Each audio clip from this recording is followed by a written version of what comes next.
నిర్గమకాండము 27వ అధ్యాయము. మరియు 5 మూరల పొడుగు 5 మూరల వెడల్పు గల బలిపీఠమును తుమ్మకర్రతో నీవు చేయవలెను. ఆ బలిపీఠము చచ్చౌకముగా నుండవలెను. దాని ఎత్తు 3 మూరలు. దాని 4 మూలలను దానికి కొమ్ములను చేయవలెను.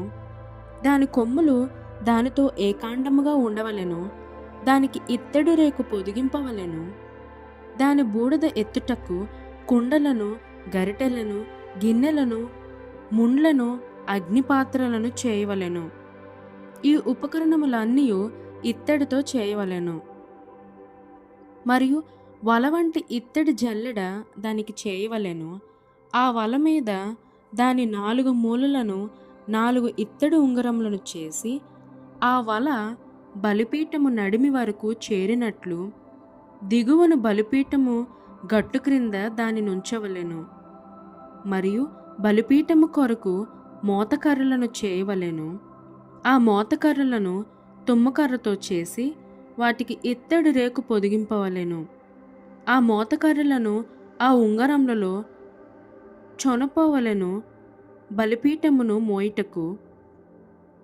ఆ మోతకర్రలు దాని 2 ప్రక్కల నుండవలెను. పలకలతో గుల్లగా దాన్ని చేయవలెను. కొండ మీద నీకు చూపబడిన పోలికగానే వారు దాన్ని చేయవలెను. మరియు నీవు మందిరమునకు ఆవరణము ఏర్పరచవలెను. కుడివైపున అనగా దక్షిణ దిక్కున ఆవరణముగా 100 మూరల పొడుగు గలదై పైన సన్ననార యవనికలు ఒక ప్రక్కకు ఉండవలెను. దాని 20 స్తంభములను వాటి 20 దిమ్మలను ఇత్తడివి. ఆ స్తంభముల వంకులను వాటి పెండెబద్దలను వెండివి.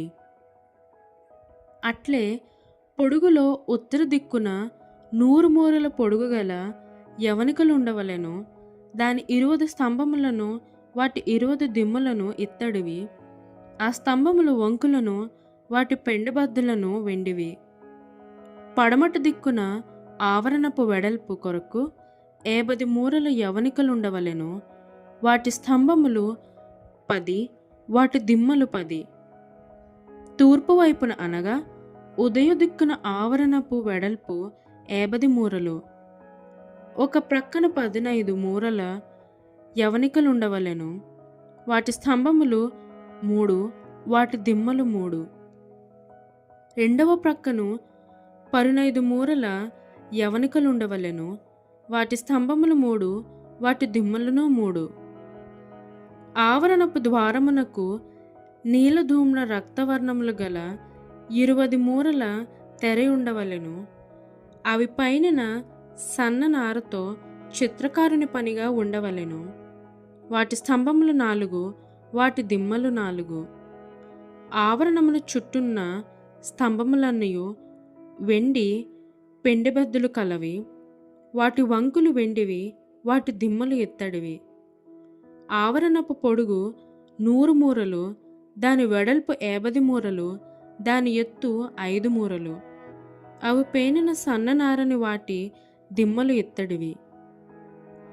మందిర సంబంధమైన సేవోపకరణములన్నయు మేకులన్నయు ఆవరణపు మేకులన్నయు ఇత్తడివై ఉండవలెను.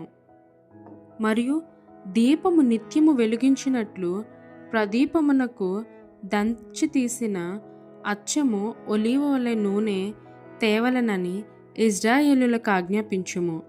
సాక్ష్యపు మందసము ఎదుటనున్న తెరకు వెలుపల ప్రత్యక్షపు గుడారంలో అహరోనును అతని కుమారులను సాయంకాలము మొదలుకొని ఉదయము వరకు యెహోవా సన్నిధిని దాని సవరింపవలెను. అది ఇశ్రాయేలులకు వారి తరతరముల వరకు నిత్యమైన కట్టడ.